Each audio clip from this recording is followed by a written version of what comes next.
আমাদের অনেকেরই ভাত থাকি যায় অনেকগুলো করে সকালবেলা উঠে। আগে তো গরমকালে আমরা পানি ভাত খেয়ে ফেলতাম, কিন্তু এখন তো সেটা সম্ভব না।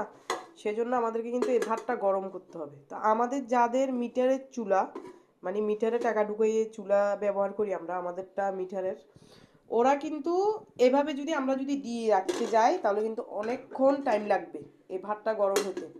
আবার আমরা যদি পানির উপরে, আমরা মারা অনেকেরা পানি দিয়ে ইয়ে করে, মানে পানি থেকে ধুয়ে ভাতটা কিন্তু গরম করে খাই, ওভাবেও কিন্তু আমাদের গ্যাসটা নষ্ট হবে। আর যাদের সিলিন্ডার ওদের তো আরও বেশি নষ্ট হবে।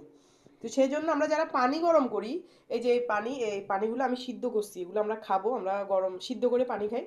তো এখন কি করব, এই গ্যাসটা যত আমরা বাঁচাবো সেজন্য আমাদেরকে একটা টেকনিক করা যায়। আমরা এইভাবে না দিয়ে, এই যে আমি চুলাটা অফ করে দিলাম, এই যে এই এইভাবে না করে, এই যে পানিটা যে উতরেছে, এই যে বোড্ডাটা আমি ধুইছি ভালো করে, ধোয়ার পরে এখন আমি এটা, এই যে পানিগুলো উতরেছে এই পানিগুলোর উপরে দিয়ে দিব এই বোড্ডাটা। দেওয়ার পরে এই যে ভাতের এটা আমি এখানে দিয়ে দিব, এই ঢাকনাটা দিয়ে দিব। চামচটা নিয়ে ফেললে আরও ভালো, আরও তাড়াতাড়ি হবে। এই যে এই ঢাকনাটা দিয়ে দিলাম।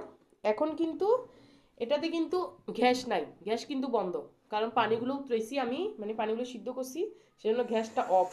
তো এই জন্য এটা আমি এখানে বসাই দিলাম। বসে দেওয়ার পরে দেখবেন মাশাল্লাহ দিল্লা আলহামদুলিল্লাহ 10 মিনিটের ভিতরে, বা আপনি যদি আরও বেশি দিয়ে রাখতে পারেন দিয়ে, আমি 10 মিনিট বা 5 মিনিট দিয়ে রাখবো, এতেই কিন্তু দেখবেন ভাতের ইয়েটা গরম হয়ে যাবে। আমাদের কি প্রয়োজন ভাতটা গরম করা, না?